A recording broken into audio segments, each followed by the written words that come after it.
Muy buenas tardes. Les damos la más cordial bienvenida a la conferencia en línea Ingresos de transacciones con y sin contraprestación. Les saluda Mónica Rodríguez Vargas, especialista de la Dirección de Normatividad de la Dirección General de Contabilidad Pública, y estaré a cargo de moderar esta reunión virtual durante la presente jornada. Hoy estamos aquí como parte de las labores de capacitación que ofrece la Dirección General de Contabilidad Pública del Ministerio de Economía y Finanzas, con el fin de fortalecer las capacidades de los usuarios de las entidades del sector público en relación a los ingresos de transacciones con y sin contraprestación, su reconocimiento y su medición. Ello en el contexto de implementación de las normas internacionales de contabilidad del sector público, NIC-SP.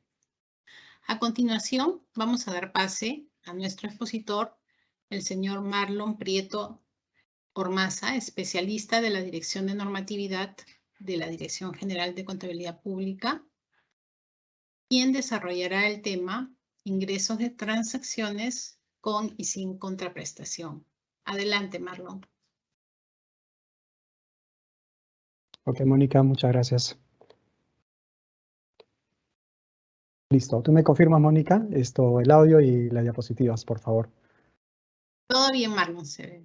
Listo. Gracias, Mónica. Gracias por la presentación. Y bueno, muy buenas tardes a todos, queridos amigos y amigas. Gracias por asistir a este evento organizado por nuestra Dirección General de Normatividad de la DGCP. Bien, hoy vamos a tocar el tema sobre ingresos de transacciones con y sin contraprestación.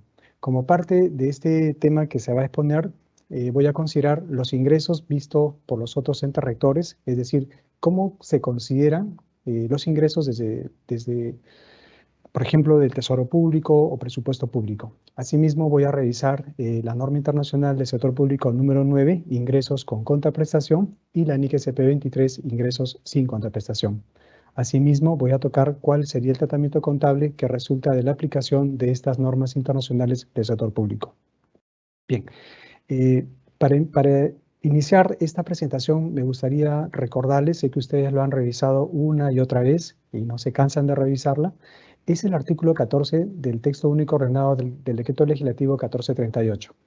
Bueno, este decreto legislativo que actualiza las normas contables y que va en ese camino a las normas internacionales, claramente señala que el registro contable, es decir, con respecto al registro contable, que se tiene que tener en cuenta, ¿no? No hay registro contable si no hay sustento documentario. Necesariamente el registro contable necesita de esa documentación sustentatoria, documentación fuente, o como dice la norma, la respectiva documentación. Si quiero registrar, por ejemplo, una obra culminada, necesito el acta de recepción. Si quiero dar de baja activos, necesito la documentación respectiva, que sería la resolución administrativa, por ejemplo, que da de baja a bienes muebles. Si necesito registrar una donación dineraria, por ejemplo, que tiene que ver con un ingreso, no creo que a alguien se le ocurra, por el hecho de tener dinero, creer de que ya estamos frente a un ingreso, ¿no? Eso es imposible. Entonces, por ejemplo, el tema de las donaciones tiene todo un camino, tiene todo un procedimiento de ser aceptado, igual requiere una resolución incluso del titular de la entidad, y con eso se reconoce esa donación y se hace el registro contable. Entonces, eso es lo que dice nuestra norma. No hay registro contable sin la respectiva documentación. Ojo, y esa respectiva documentación hay que entenderla desde el punto de vista de documentos que son emitidos por los otros rectores, que la Dirección General de Contabilidad Pública incluso no tiene competencia sobre la emisión de tales documentos. La DGCP te dice cómo registrar, cómo hacer el tratamiento contable, si este es gasto, costo, ingresos, o si afecta a resultados del ejercicio, resultados de periodos anteriores, etc., etc., pero no te dice qué documento utilizar. Entonces, en estas transacciones, por ejemplo, que la norma internacional nos va a explicar sobre el manejo de los ingresos, debemos tener en cuenta también este artículo, que el registro contable necesita la respectiva documentación, tanto para los ingresos como para los gastos, ¿no? Y por ejemplo, igual quisiera estos primeros minutos hacer una introducción al curso. Por ejemplo, bueno, esto me lo compartió, un colega de trabajo, ¿no? Walter Apaza.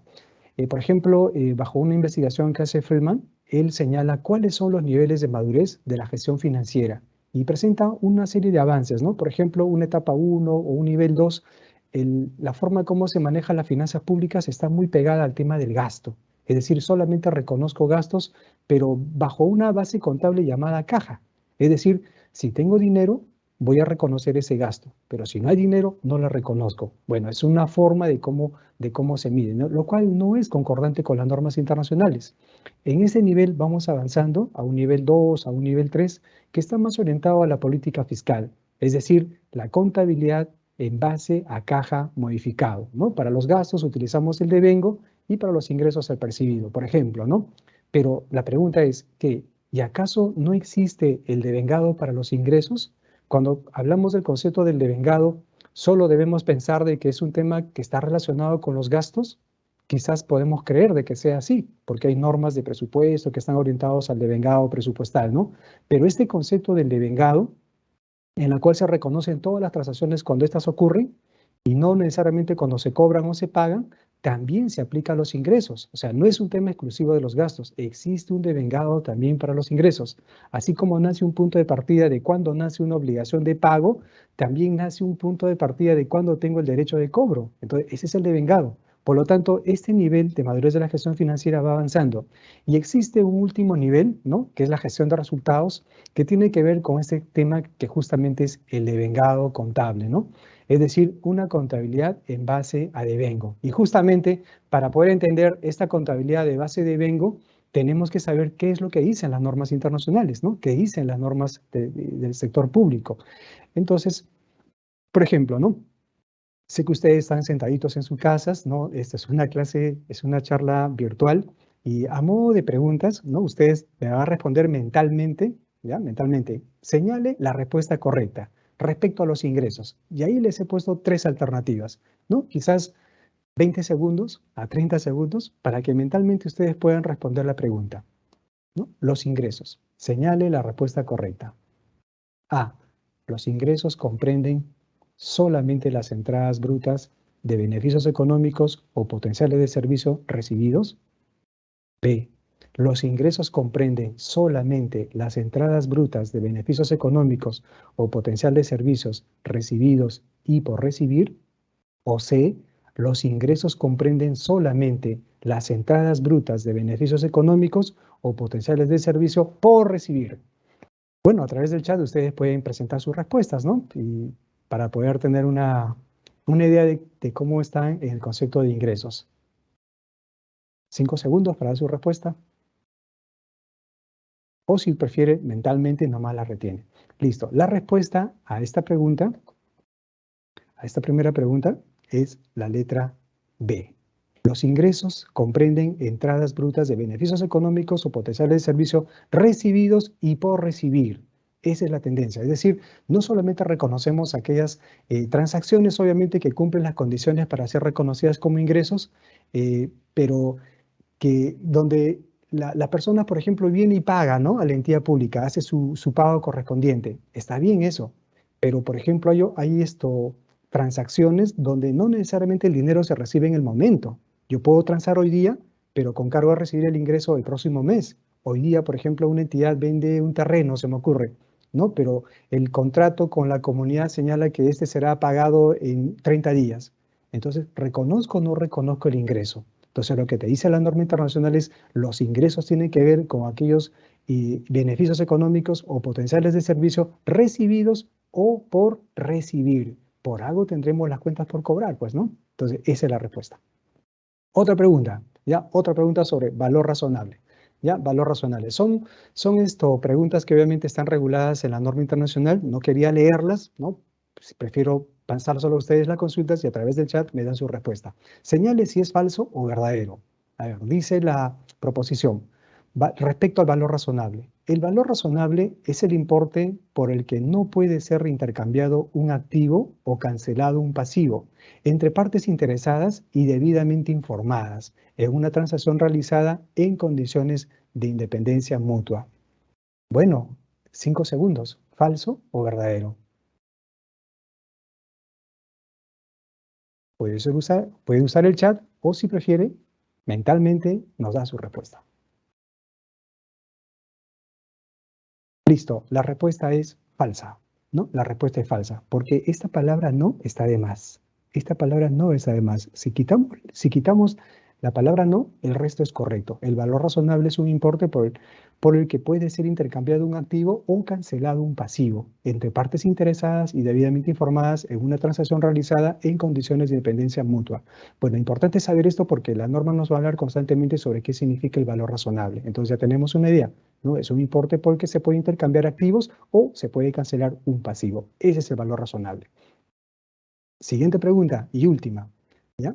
Respecto a una transacción con contraprestación. Esto es importante porque en una transacción que se realiza en el sector público puede ser con contraprestación o también puede ser sin contraprestación. Y seguramente la segunda es la que más abunda en el sector público. Transferencias entre entidades, entre pliegos, el gobierno nacional transfiere recursos a un gobierno regional, local.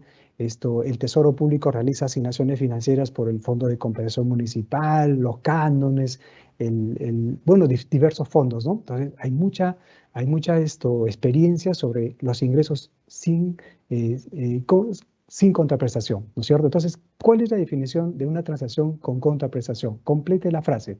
Dice así: transacciones con contraprestación son transacciones en las cuales una entidad, activos o servicios, o cancela pasivos y, a cambio, un valor aproximadamente igual. ¿Cuáles son esas dos palabras, no? Que tiene que ver con una transacción con contraprestación. Te doy y recibo. Te doy y recibo con contraprestación. Y de ahí sale toda la aplicación de la NIC S9. De la NIC SP09, ingresos con contraprestación.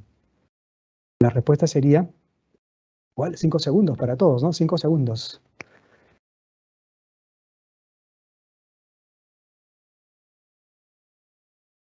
Listo, pasó el tiempo. La respuesta es esta. Transacciones con contraprestación son transacciones en las cuales una entidad recibe, ¿ya? Recibe activos o servicios o cancela pasivos y entrega. ¿Ya? Esas son las respuestas. Recibe y entrega. A cambio, un valor aproximadamente igual. Bien, señores, entonces con estas definiciones de transacciones con contraprestación, valor razonable e ingresos, vamos a comenzar ahora a definir qué significan los ingresos. Miren, por ejemplo, si revisamos el marco conceptual de las normas internacionales, vamos a ver que dicho marco define los ingresos de esta manera. Son los aumentos en la situación financiera neta de la entidad, distinto de los incrementos relacionados con aportaciones de los propietarios. Ya, esa es una buena definición contable, ¿no? Es decir, los ingresos siempre van a tener un efecto en el aumento en la situación financiera. Correcto, esto es lo que nos interesa. Más lo que luego vamos a ver lo que dice la NIC SP9. Ahora, si nosotros, por ejemplo, vamos un ratito al punto de vista de lo que entienden los rectores o autorrectores, vamos a encontrar estas definiciones relacionadas a los ingresos. Por ejemplo, en el decreto legislativo 1440, el Sistema Nacional de Presupuesto Público define a los ingresos de la siguiente manera. Los ingresos públicos financian los gastos. No nos dice mucho. Que genere cumplimiento de fines institucionales, independientemente de la fuente de financiamiento, y luego nos menciona su percepción, su recaudación, es decir, base caja, es responsabilidad de las entidades competentes. Es decir, desde el punto de vista de presupuesto, más el ingreso está orientado al tema de caja, ¿no? Es decir, ¿tenemos o no tenemos el ingreso?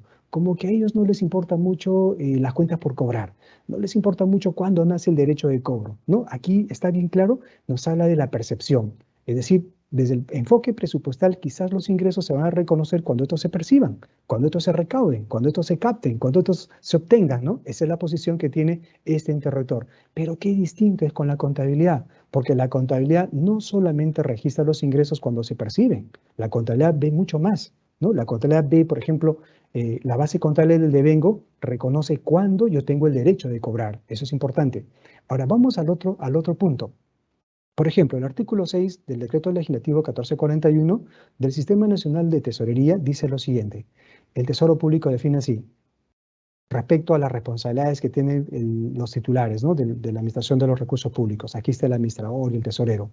Dicen, administran el manejo de los fondos públicos percibidos o recaudados en el ámbito de su competencia. Es decir, también Tesoro Público va por el lado de caja, ¿no? Es decir, te doy la responsabilidad de que tú gestiones, de que tú administres los ingresos realmente percibidos, realmente recaudados. Pero no le dice, por ejemplo, oye, tú administra los recursos como cuentas por cobrar.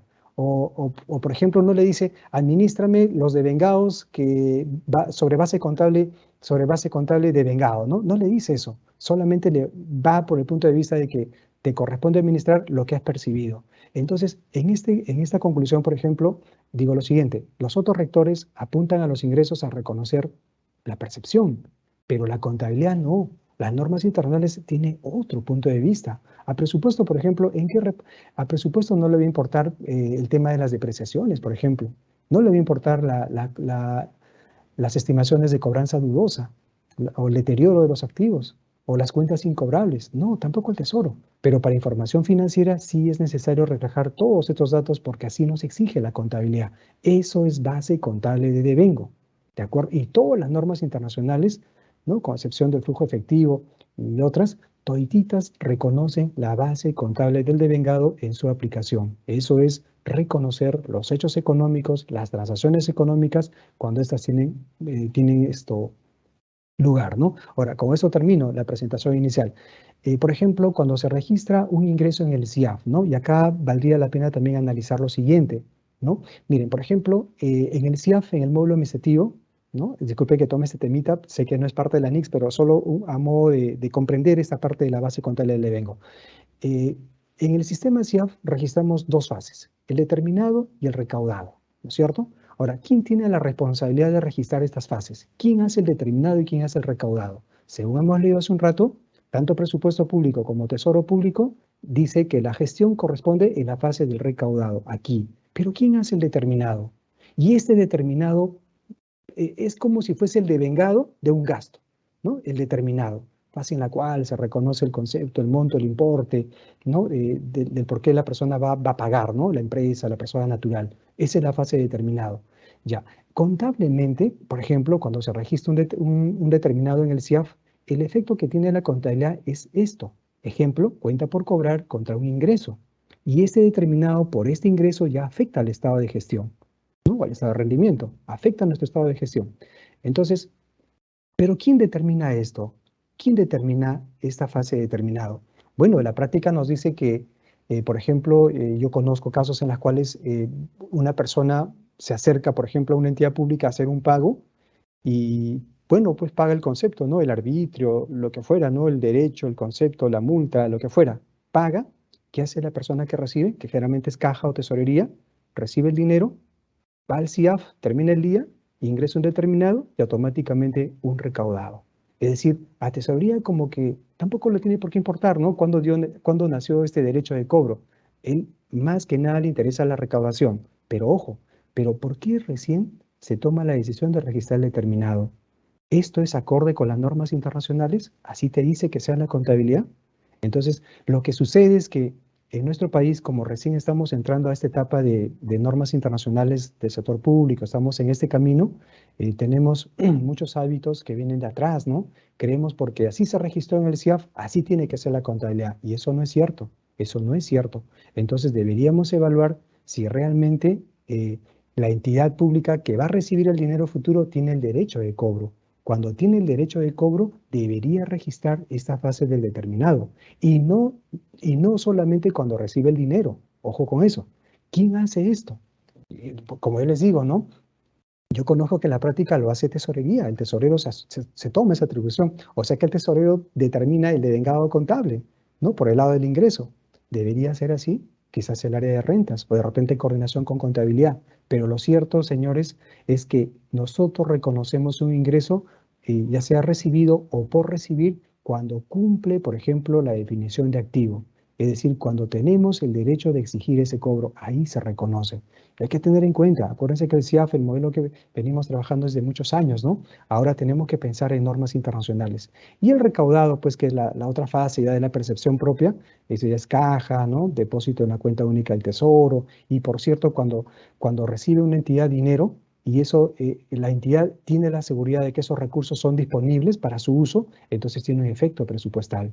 ¿no? Y eso tiene efecto tanto en el flujo, la percepción, por la parte financiera y también en los reportes presupuestales. Pero lo que quería rescatar es que nosotros en la parte contable debemos tener en cuenta que más allá del efecto presupuestal, debemos reconocer si tiene o no efecto financiero, ¿no? Y sobre esto, ¿qué dicen las normas contables? Bueno, entonces con esa introducción, ahora vamos a pasar a revisar la norma internacional número 09. La NICS SP9, la principal preocupación que tiene esta norma es la contabilización de los ingresos. La preocupación en la contabilización de ingresos es determinar cuándo deben ser reconocidos. No, justamente lo que dice el objetivo de la NIC se los he plasmado con los ejemplos anteriores, ¿no? ¿Cuándo es que yo debo reconocer los ingresos? ¿No? Y la misma NIC te dice, el ingreso es reconocido cuando es probable que los beneficios económicos o potenciales de servicio fluyan a la entidad. Esta palabrita probable es bueno que la entendamos, ¿no? Es decir, es cuando existe más certeza que se va a cumplir a que no se va a cumplir, ¿no? Algunos dicen más del 50%, esa probabilidad. Entonces, si es que vamos a recibir el ingreso, tenemos una certeza de que este se va a recibir, entonces sí estamos hablando de una probabilidad. Eso es lo que debemos reconocer. Y dos, esos beneficios, en este caso, por ejemplo, económicos, puedan ser medidos con fiabilidad. Este es otro término que también se utiliza en muchas normas internacionales, ¿no? La probabilidad y la fiabilidad en su medición. Luego, por ejemplo, la norma internacional también nos dice lo siguiente, ¿no? El párrafo 12 dice, los importes recibidos por cuenta del principal no son ingresos, ¿no? Por ejemplo, cuando un intermediario recibe ingresos, es decir, recibe dinero, y tenemos que pensar en esto, ¿no? No porque recibe dinero tenemos que pensar que estamos frente a un ingreso. No, eso para nada, ¿no? Debemos evaluar más bien conceptos como si cumple la condición de un activo, esto es probable, el monto es fiable, y sobre todo si es un activo, ¿no? Que tiene que ver con el control, por ejemplo. Pero aquí dice, los importes recibidos por cuenta de principal no son ingresos. Se me ocurre, por ejemplo, un ministerio X acá en Lima tiene una sede en el Cusco, ¿no? Que recibe ingresos para incentivar el turismo, pero los ingresos son de aquí, del ministerio. Es decir, la entidad que está en el Cusco y que solo gestiona los ingresos, ¿no? Recauda los ingresos y luego se los transfiere acá al ministerio, y luego recibe una comisión, pero entendamos de que esos ingresos que gestiona esta entidad que está en el Cusco no son de ellos, ¿no? Sino que eso es de un ministerio. Por eso es que para un intermediario no sería ingresos. Por el contrario, ¿no?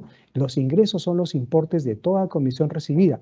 Claro, si luego el ministerio le va a asignar un porcentaje, ahí recién serían sus ingresos de esta entidad que está recibiendo. Pero los intermediarios no tienen por qué recibir. Otro ejemplo que se me ocurre es el tema, por ejemplo, de las municipalidades, ¿no? Que tienen a los SATs, ¿no? Los SATs recaudan los impuestos locales. ¿No? Hay muchos, ¿no? En Huancayo, en Chiclayo, en Caja Sullana, Caja Piura, Ica, Pisco. Entonces, estas entidades recaudan ingresos, pero mire, por el hecho de recibir dinero no significa que sean ingresos. Estos no son de ellos. Estos ingresos tienen que ser canalizados y entregados a la municipalidad, y son los municipios los que registran esos ingresos. Es más, registran el cobro, porque de repente el derecho de cobrar ya fue registrado mucho antes. Eso es lo que dice la contabilidad.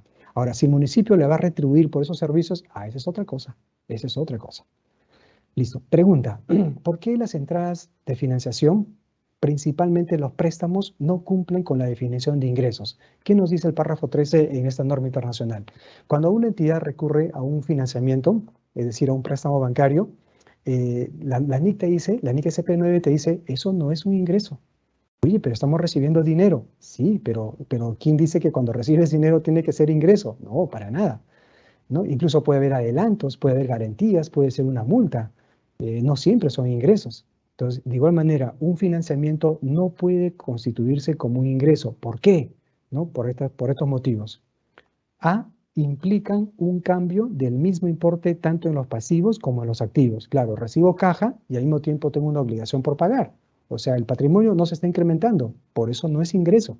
Un ingreso siempre va a hacer que el patrimonio se incremente, pero si yo recibo un préstamo, ¿no? Por el lado del activo tengo caja y por el lado del pasivo tengo una obligación del préstamo, entonces si aquí ingresó 100.000, mi deuda es 100.000, oye, se hace cero, no hay incremento en el patrimonio, entonces no es un ingreso, ¿no? Ahí justamente la letra B dice, ¿no? No tiene ningún impacto en los activos netos o patrimonio. Entonces, eso igual, ¿no? Por si acaso, sé que ustedes le aplican eso. Ahora, ¿cómo se miden estos ingresos, ¿no? Estos ingresos con contraprestación. La norma dice, la medición de los ingresos debe hacerse utilizando el valor razonable, ¿no? El valor razonable es un importe por el cual puede ser transado un activo o puede ser cancelado un pasivo, ¿no? Lo que hemos visto hace un ratito. Ya, recibida o por recibir. Entonces, un ejemplo, ¿no? Les pongo un caso. Con fecha 10 de noviembre, hoy día, y según contrato de compra-venta, una municipalidad realizó la venta de un terreno, obviamente respetando todas las normas que le corresponden, ¿no? Respetando todas las normas que les corresponden a la ley orgánica. Una municipalidad realizó la venta de un terreno a una comunidad campesina por el importe de 500.000 soles, y el cual será cancelado el 15 de diciembre. Como les estaba diciendo, ¿no? No siempre las transacciones son canceladas inmediatamente. Entonces, en este caso, la pregunta es, ¿cuál es el valor por la venta del terreno? Es decir, ¿cuánto va a reconocer una entidad por la venta de ese terreno? Entonces, pensemos en el valor razonable, ¿no? Pensemos, ¿qué dice valor razonable? Importe por el cual puede ser intercambiado un activo o cancelado un pasivo, ¿no? Entre partes debidamente interesadas y etcétera, etcétera. Entonces, obviamente, en este ejemplo sencillo, el valor sería 500.000. Es decir, hoy día, 10 de noviembre, a pesar de que no estoy recibiendo el dinero, ya debería reconocerla como un ingreso. Y el 15, es decir, ingresa cuentas por cobrar con todo un ingreso, ¿no? Y el 15 de diciembre, ¿no? De acá a un mes más o menos, ya cerca la Navidad, seguramente vamos a reconocer la caja, ¿no? Así es. Por eso, ¿cuándo se reconoce el ingreso? La segunda pregunta, ¿cuándo reconozco el ingreso? Hoy día. Hoy día reconozco el ingreso. Entonces, la contabilidad no solamente te pide que registres el momento en el cual se recibe el dinero, sino cuándo realmente se produce el evento económico, cuándo nace la transacción. Y la transacción nació hoy día. Hoy día, es más, incluso la norma internacional establece, por ejemplo, en las guías que no son parte de la NICS, pero hay una posición de la NIC que te dice, ¿no? Normalmente en la venta de terrenos, cuando tú entregas la titularidad legal al comprador, generalmente ahí se reconoce el ingreso, ¿no? Entonces, no te dice cuando recibes el dinero, ¿no? Sino cuando entregas, por ejemplo, la titularidad. En estos casos coincide la titularidad quizás con el evento económico. Bien, avancemos. ¿Cómo se determina el importe de los ingresos? Justamente lo que le estaba señalando, ¿no? Normalmente por un acuerdo. En el ejemplo anterior, en la venta del terreno, ¿no? La municipalidad llega a un acuerdo con la comunidad campesina y le dice, pues, oye, mira, el monto es de 500.000 soles, ¿no? Por eso el párrafo 15 te dice, normalmente por acuerdo entre la entidad y el comprador, o el usuario del activo o el servicio, teniendo en cuenta inclusive el importe de cualquier descuento. ¿Qué pasaría si este terreno de 500.000 soles, en otro caso, la municipal dice, mire, si me pagas en una semana, te descuento el 5%? ¿No? 25.000 soles. ¿Qué tal descuento, no? Porque 15 de diciembre está lejos, ¿no? Ya, si me pagas en una semana, te descuento el 5%, 25.000. O sea, ya no te costaría 500.000, sino 475.000. Entonces, ahora, ¿cómo se reconoce eso? ¿Cómo se mide? Nuevamente, ¿no? El párrafo 14. La medición de los ingresos debe hacerse utilizando el valor razonable. Entonces, el valor razonable, ¿cómo puedo medirlo? Normalmente por un acuerdo entre la entidad y el comprador, teniendo en cuenta el importe de cualquier descuento. Entonces, si yo le concedí el descuento y al final él me va a pagar en una semana 475.000, entonces el costo del terreno ya no serían 500.000, sino sería 475.000, teniendo en cuenta el importe de cualquier descuento. ¿Ya? Eso es lo que dice el párrafo 15. Ahora, me nace otra pregunta, ¿no? Pensando en esto. ¿Y qué pasaría, miren, si la municipalidad vende el terreno y la comunidad dice, oye, te vamos a pagar en 10 años? ¿Cómo? Te vamos a pagar en 10 años. Oye, ya no voy a estar, ¿no? ¿Y qué alcalde estará ahí? Bueno, entonces, pero digamos que es una transacción, ya pensando en ese escenario. Entonces, por ejemplo, amigos, ahí tenemos que tener en cuenta una tasa de descuento, ¿no? Es decir, esa tasa de descuento que es una medida, ¿no? Sobre cómo medir el valor del dinero en el tiempo. No es lo mismo tener hoy día los 500.000 soles y tener pues los 500.000 soles en 10 años. Entonces, eso requiere todo un tratamiento, ¿ya? Pero acuérdense, sería la tasa de descuento, ¿no? Es decir, reflejar el valor presente de un importe que va a recibir en el futuro. Ese es otro temita, pero igual se lo menciono. Ahora vamos al tema de la prestación de los servicios, ¿no? Estamos en ingresos con contraprestación, NIC SP9, ingresos con contraprestación. Ahora vamos a ver cómo se reconoce los ingresos cuando se realizan servicios, ¿no? Por ejemplo, la norma dice, los ingresos asociados con la operación deben reconocerse considerando, y la norma te da 4 aspectos. Número 1, dice, el importe de los ingresos puede ser medido con fiabilidad, ¿no? O sea, nuevamente te dice pues que esa transacción tiene que tener un valor, ¿no? Tiene que tener un valor para ser reconocido. 2, es probable, ya les dije, la probabilidad significa que hay certeza de que sí se va, hay más indicios que sí se van a cumplir a que no, ¿no? Mi confianza es más del 50%. Es probable que la entidad reciba los beneficios económicos o potencial de servicio. Perfecto. Entonces yo evalúo todo eso, ¿no? El importe es fiable, el servicio que vamos a dar, por ejemplo, se me ocurre, ¿no? Una universidad pública quiere hacer un servicio de estudios de catastro, ¿no? A una comunidad. Entonces vamos a cobrar por eso 1 millón. ¿Es fiable ese monto?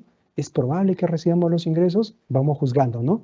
Y fíjense algo que quizás sea uno de los aspectos importantes al momento de medir esta prestación de servicios. La norma te dice el grado de terminación de la transacción. E incluso la NIC SP9 te habla de un método de porcentaje de realización. Es decir, este grado de terminación va asociado a un método, ¿no? Ejemplo, yo recibo dinero hoy en día por la prestación de un servicio.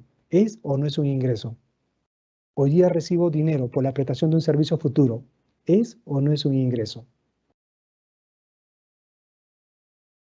Porque la norma dice grado de terminación de la transacción. Entonces luego vamos a hablar con un ejemplo. Los costos ya incurridos, también se debe considerar los costos que ya incurrieron en la prestación, ¿no? Así como los que quedan por incurrir hasta completarla. Pueden ser medidos con fiabilidad. Entonces, de manera que estos son los aspectos por los cuales una entidad debería reconocer los ingresos cuando se trata de una prestación de servicios, ¿no? Se me ocurre, pues, por ejemplo, la enseñanza, ¿no? En las universidades, en un hospital, la prestación de servicios de salud, etcétera, etcétera, ¿no? Es decir, yo debo reconocer los ingresos cuando el servicio realmente se ha realizado. Ahora, hay una práctica, ¿no? Es muy poco esta práctica, pero a veces existen anticipos, ¿no? Se dan adelantos. Recibo un adelanto y ese adelanto lo debo registrar como un ingreso. Es más, incluso a veces dicen, ¿no? Es una operación recíproca, señalan, ¿no? Lo cierto que los anticipos, amigos, los anticipos, los adelantos, no deberían tener efecto en el estado de gestión o en el estado de rendimiento, porque el adelanto no es un ingreso. El adelanto que tú recibes o el anticipo que recibe una entidad pública todavía no configura como un ingreso. Más bien, por el contrario, tú tienes una obligación de prestar ese servicio. Y como tienes una obligación, entonces esto se va al pasivo, ¿no? Recibo caja contra un pasivo. Tengo la obligación, ¿no? Mientras no dé el servicio, como dice acá, el grado de terminación, entonces no puedo reconocer todavía ese ingreso. Todavía no se reconoce. Entonces, caja contra un pasivo, contra una obligación. Así es, ¿no? Pero yo digo a veces, ¿no? Un tesorero, por ejemplo, va al CIAF, hace su determinado y hace su recaudado. Punto, no le importa si fue adelante, es más, ni revisan los contratos, lo registran nomás. Y viene un contador que está estresado, que está ocupado, ¿no? Preocupado por el día a día, ¿no? También está preocupado porque acabó la pandemia y contabiliza tal cual, le jala la tabla de operaciones, sin pensar de que eso fue un adelanto, ¿no? Usa su clásico presupuestal y al final ya está reconocido como ingresos. Eso está mal. Entonces viene una sociedad auditora y las sociedades auditoras obviamente van a observar un montón de cosas porque eso no es la concepción contable. La concepción contable no te dice que el hecho de que tengas dinero sea reconocida como ingreso. No, tienes que juzgar, tienes que evaluar, cumple las condiciones, es probable, es fiable ese monto, cumple la condición de un activo, las condiciones para ser reconocidas como activo, en fin, ¿no? Son los requisitos que la norma te establece para que ese activo sea reconocido como tal. Aquí les pongo un ejemplo, ¿ya? Un ejemplo para que quede claro esto. No, aquí le puse ejemplo alquiler de local, que es muy típico, ¿ah? Hay muchos gobiernos locales que alquilan locales, ¿no? Alquilan locales a empresas privadas, empresas naturales, ¿no? Etcétera, etcétera. Dice lo siguiente. Los ingresos por alquiler de la provisión de viviendas se reconocen como un ingreso obtenido de acuerdo con los términos de acuerdo de alquiler. Ya, esto es lo que te dice la norma internacional. Los ingresos por alquileres o por alquiler de la provisión de vivienda se reconoce como un ingreso obtenido de acuerdo con los términos del acuerdo de alquiler. Entonces, la entidad pública hace un contrato con un tercero, en la cual va a alquilar un espacio, ¿no? Un local. Entonces, el acuerdo implica 12 meses, un año, a razón de 15.000 soles mensuales, ¿no? Ahí tenemos, este es el acuerdo. O sea, según el convenio, a fines de año, la entidad recibiría 180.000 soles. Eso es lo que dice el contrato, ¿no? Voy a recibir 180.000 soles porque 15.000 soles mensual. Muy bien, yo ya tengo el contrato. De hecho, tiene que haber un documento fuente. De hecho, tiene que haber un documento, ¿no? Entonces, porque cuando luego vienen los problemas, papelitos hablan, ¿no? Entonces, luego viene acá el mes de devengado, ¿no? Le digo así, hoy por ejemplo estamos 10 de noviembre. Si este fuera nuestro caso, entonces enero ya fue devengado, febrero también, y julio, y agosto, y septiembre, y octubre, hace poco nada más. Pero hoy que estamos en noviembre todavía no, porque el contrato, por ejemplo, establece que cada fin de mes se va a hacer el pago, ¿no? Y es más, el usuario ahorita recién está haciendo uso. En noviembre, en estos 10 primeros días, está haciendo uso. Sin embargo, por ejemplo, fíjense, esta empresa, este tercero, este arrendatario, no paga en forma oportuna. Fíjense, ¿ve? Pasó enero y no pagó. Terminó febrero, tampoco pagó. Y en marzo acumula todo el pago, ¿ve? En marzo acumula todo el pago. Entonces, la pregunta es, ¿esta entidad cuándo debe reconocer los ingresos? Ya me agarro con los tesoreros. Seguramente viene un tesorero y el tesorero va a decir, a ver, ¿cuándo ingresó a caja? Ah, en marzo, ¿no? Ah, entonces acá su determinado y recaudado en el CIAF, ¿no? Con su clasificador presupuestal y todo. Listo, lo reconoce el ingreso en marzo. Pero eso es lo que te dice la contabilidad, así debe ser. ¿Cómo queda el devengado contable? ¿No? Si tú haces esto, entonces ese es base caja, porque estás reconociendo las transacciones cuando tú percibes. Y eso es lo que te dice presupuesto público, tesoro público, pero la contabilidad no te dice eso. La contabilidad te dice que bajo base contable de devengo, tú tienes que reconocer cuando nace el hecho. Y en estos servicios que estamos hablando, justamente estos puntos, el grado de terminación. Por ejemplo, yo te di el local, tú usaste el local en enero. Entonces aquí yo tengo una cuenta por cobrar. La historia dice pues que esta persona paga así, cada trimestre acumula. Entonces tengo la probabilidad de que voy a cobrar, ¿no? El importe fiable, sí, es un acuerdo, 15.000 soles según contrato. Entonces aquí reconocerías en la contabilidad, independientemente a si se llegó a cobrar o no en ese mes. No queda como cuenta por cobrar, y acá en marzo ya pues se elimina. Y así sucesivamente. ¿Ve? Por ejemplo, igual, de abril a junio, ¿no? Vas haciendo tu registro de estimación, provisión, cuentas por cobrar, y en junio, caja. Entonces, debería ser así. Ahora, por ejemplo, hemos cerrado esto septiembre, octubre, ¿no? Este 15.000 soles que ya pasó octubre, fíjense, el arrendatario todavía no me paga. Entonces, ¿yo debo esperar que él me pague para reconocerlo? No, de ninguna manera. Eso no es base contable de vengado, eso es caja. Entonces, ahora en octubre, teniendo la certeza de que sí es probable que esta persona va a pagar y siendo fiable el monto y teniendo obviamente el concepto del control del activo, porque sí puedo exigir, ¿no? Sí puedo exigir su pago, entonces yo aquí hago el registro contable, ¿no? Reconozco el ingreso. Que me va a pagar en noviembre o en diciembre, ya ese es otro tema, ¿de acuerdo? Entonces, eso es en el tema de los servicios. Ahora esto, luego la norma también señala que los ingresos se deben reconocer solo cuando sea probable, justamente lo que les estaba mencionando, ¿no? Los ingresos se reconocen solo cuando sea probable, que la entidad obtenga los beneficios económicos o potenciales de servicio asociados con la transacción. Por lo tanto, esta probabilidad hay que juzgarla bien, ¿no? La norma siempre menciona, se requiere mucho juicio, ¿no? Profesional al momento de tomar estas decisiones. Ahora, asimismo, en otro párrafo, el 21, respecto a la incertidumbre, ¿no? Ya yo generé una cuenta por cobrar, ¿y qué pasa si no paga?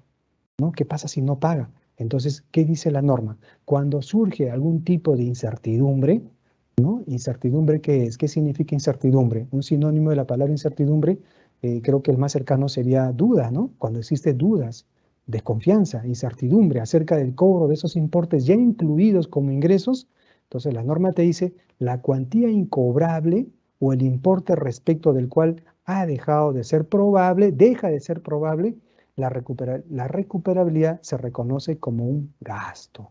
Es decir, ese ingreso que yo había reconocido en los estados financieros, ¿no? Y dado que esto, carambas, esto es improbable, ¿no? Es imposible. Por distintos motivos, de repente la persona se fue, me dejó el local vacío, ¿no? Y un día, pues, no estuvo, se escapó por las fronteras de Madre de Dios, por ejemplo, ¿no? Pasó Iñapari, ya no sabemos nada de él. Entonces, esto, ¿Qué hago, no? Si no hay probabilidad, vamos a la RENIEC, hemos buscado información, ya no sabemos nada. En SUNAT está no ha habido, ¿no? Y el servicio de inteligencia no lo encuentra y carambas, entonces eso cuando es improbable, entonces fíjense que ese ingreso se reconoce como un gasto, ¿ya? La incertidumbre. Ahora vamos al tema de los anticipos, que ya también lo estaba mencionando. Los anticipos que son los adelantos recibidos, ¿no? Estos pagos a cuenta, los anticipos recibidos de los clientes a menudo no reflejan los servicios ejecutados. Párrafo 23. Claro, ¿no? Si hay un anticipo, yo no he prestado ningún servicio todavía, ¿no? Ninguno. Un hospital, una persona viene por una operación, por una cirugía, ¿no? Entonces, por ejemplo, el hospital cobra por esto. Se me ocurre una tasa social se trata de un tema muy complejo, de manera que el hospital, por ejemplo, cobrase 5.000 soles, digamos, ¿ya? Ejemplo, ¿ah? Ejemplo. Entonces, la persona hizo un pago de forma anticipada, pero si no se da el servicio, milagrosamente la persona se cura, se salvó. Entonces, ya no viene a operarse. Entonces, ese adelanto que yo recibo no es un ingreso.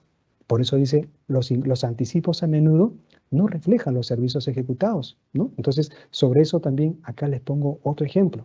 Adelantos recibidos. ¿En qué momento se reconocen los ingresos, ¿no? Por ejemplo, ahora sí voy a creer que el servicio se dio. Yo recibí en enero un adelanto, 250.000 soles. ¿Ya? Imagínense que la Facultad de Arquitectura de una universidad pública va a realizar tasaciones, ¿no? A un gobierno regional, hace un contrato de un servicio.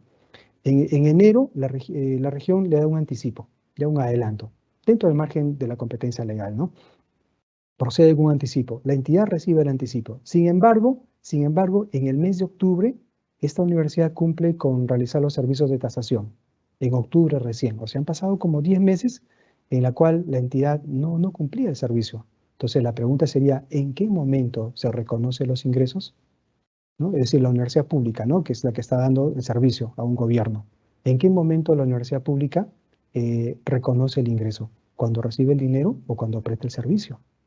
Esa es la pregunta, ¿no? Entonces, nuevamente, los pagos a cuenta y los anticipos recibidos de los clientes a menudo no reflejan los servicios ejecutados. Eso significa que a pesar que tú recibiste en enero, aquí tú tienes una obligación, caja contra una obligación. La obligación desaparece cuando la entidad presta el servicio. Y cuando prestas el servicio, ¿no? Y siempre y cuando esto es conforme con la entidad que está recibiendo el servicio, entonces la entidad reconoce el ingreso, ¿no? Eso es importante, ¿ah? Con la conformidad de la otra entidad. Porque yo puedo decir, ya te presté el servicio, ¿ah? Pero si los otros no están de acuerdo, podrían reclamarme, ¿no? Pueden hacer un recurso de reclamación. Entonces todavía no se reconoce como ingreso hasta que la entidad cumpla con el servicio y este sea debidamente aceptado por su cliente. Así son. Otro ejemplo, ¿no? Otro ejemplo sobre los servicios. Aquí cojo un modelo, por ejemplo, de una universidad, ¿no? La norma me dice, el ingreso debe reconocerse repartiéndolo a lo largo de todo el periodo que cubra la docencia acordada, ¿no? El servicio acordado. Acá le cambié de nombre, cursiva agregada. Docencia acordada. Ejemplo, ¿no? Una maestría, una universidad pública. Igual, ¿no? Las clases comienzan en marzo y viene un alumno y dice, quiero pagar mi maestría, ¿no? Todo el año, todo el año, los 2 ciclos, ¿no? El costo mensual es 3.000 soles. Entonces, él dice, voy a pagar los 8 meses, ¿no? 24.000 soles. 3 por 8, 24.000, correcto. Entonces, este alumno, ¿no? Viene y hace su pago, correcto. Entonces, comienzan las clases. ¿El servicio se dio? Sí. En abril también. Mayo, junio también se dio el servicio. En julio vienen las vacaciones, pero él ya pagó todo. Septiembre se dio el servicio. Octubre se dio el servicio. Noviembre también, ¿no? Y luego vienen las otras vacaciones. Entonces, el servicio se ha dado. Entonces, la pregunta es, ¿cuándo tiene que reconocerse este ingreso? Los 24.000 soles. Y nuevamente, seguramente pensando en un tesorero, ¿no? Determino el día, hago mi recaudado. Listo, voy al CIAF. Determinado recaudado, 24.000 soles. Clasificador de ingresos, 1.3, viene servicios. Listo. Viene el contador que está súper estresado, ¿no? Y va a la contabilidad y enter, F1, enter, ojo cerrado. Ya lo contabilizó como ingresos en el mes de enero. ¿Es correcto eso? ¿No? La norma te dice, miren lo que decía, los ingresos se reconocen repartiéndolo a lo largo de todo el periodo que cubra, por ejemplo, el servicio acordado. Entonces, si esto es mensualmente el servicio, por lo tanto, yo debería reconocer en forma proporcional esos ingresos. Es decir, termina marzo, recién reconozco como ingreso. Termina abril, igual, ¿no? Por lo tanto, este pasivo que inicialmente es una obligación caja contra pasivo, ese pasivo se va disminuyendo durante todo el periodo que implica el servicio dado al alumno. Que el alumno se jale, que repite el curso, ese es otro tema. Usted cumple con dar el servicio. Que él falte a clases, que no asista, ese es otro tema. Usted cumple el servicio, sus docentes cumplen el servicio. Entonces, se reconoce el ingreso. Eso es lo que dice con respecto a los servicios. Bueno, ahora vamos a pasar al tema de los bienes, ¿no? ¿Cuándo reconocemos los bienes, ¿no? Igual hemos tocado el tema de los servicios y acá vuelvo a hacer una pregunta, ¿no? Una pregunta, pensando ya en los bienes. ¿En qué momento se reconoce un ingreso? ¿No? El caso es, un hospital celebró un contrato con un laboratorio debe ser, por concepto de venta de medicinas, ¿de acuerdo? ¿En qué momento el hospital reconoce los ingresos? Les presento tres alternativas, ¿ya? A modo de despertarnos de este taller tan cansadito que lo estoy dando, entonces acá les presento tres alternativas. Muy bien, entonces el hospital, ¿no?, realiza un contrato de venta de medicinas. La pregunta es, ¿en qué momento el hospital reconoce los ingresos? ¿Cuando recibe el dinero del laboratorio? ¿Cuando emite la factura del hospital? ¿Que los hospitales emiten factura? Sí, señor. Obviamente, ¿no? Tiene que ver con obligaciones tributarias, IGB, por supuesto. O cuando sale la mercadería del almacén del hospital, ¿no? Igual, les doy ¿cuántos segundos? 15 segundos para que me puedan dar su respuesta por el chat. Y si no quiere presentar su respuesta en el chat, mentalmente nos envía su respuesta. ¿Cuándo se reconoce el hospital? ¿Cuándo debe reconocer el ingreso? Imagínense que es un contrato de 1 millón de soles. Recibe 1 millón.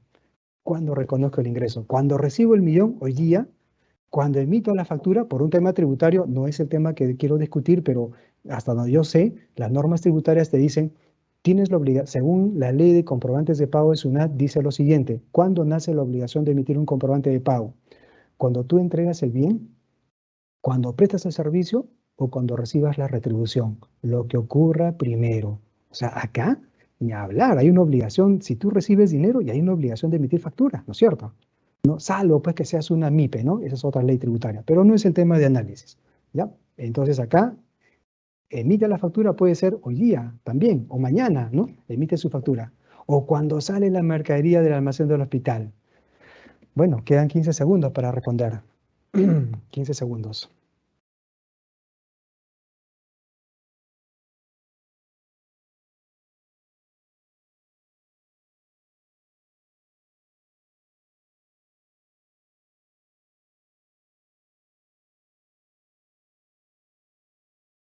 Respuesta.